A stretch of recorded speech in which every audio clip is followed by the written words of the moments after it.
Održana je 46. sednica Skupštine opštine Ćuprija po hitnom postupku. Sve predložene tačke dnevnog reda usvojene su većinom glasova.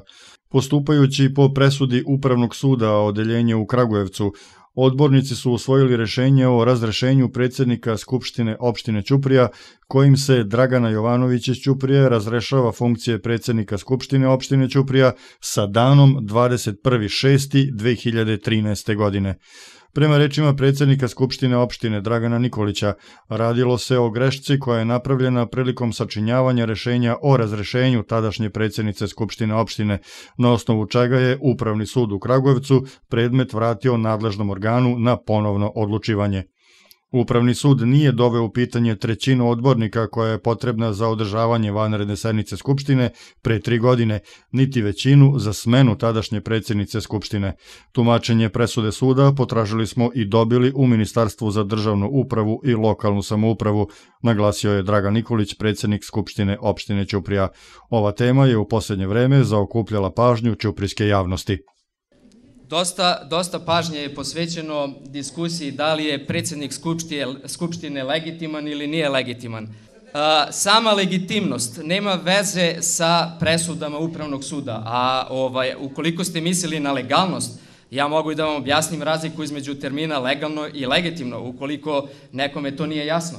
A što se tiče same legalnosti, da li je predsjednik Skupštine Dragana Jovanović legalno razrešena i da li je predsjednik Skupštine Dragan Nikolić legalno izabran, to jeste tako i to Upravni sud nije osporio. Upravni sud ni u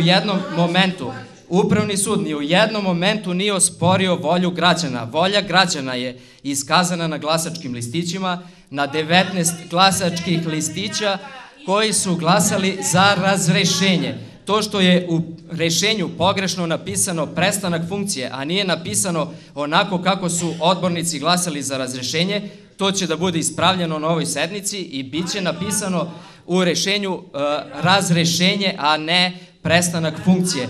Nije retroaktivno zato što su odbornici glasali za razrešenje i odluka odbornika je nesporna, niti Upravni sud može tu odluku da dovodi u pitanje.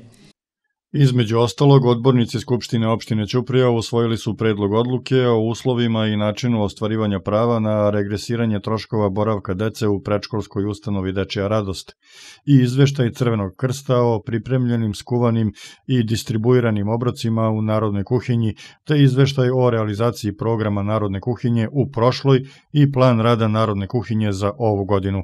Opština Ćuprija je za potrebe Narodne kuhinje Crvenog krsta budžetom predvidela 2 miliona dinara. Sekretar Crvenog krsta Miodrag Simić je istakao da je to neuporedivo više od sredstava koja su izdvajana od 2010. godine do danas. Takođe, odbornici su još usvojili niz predloga odluka neophodnih za normalno funkcionisanje lokalne samouprave.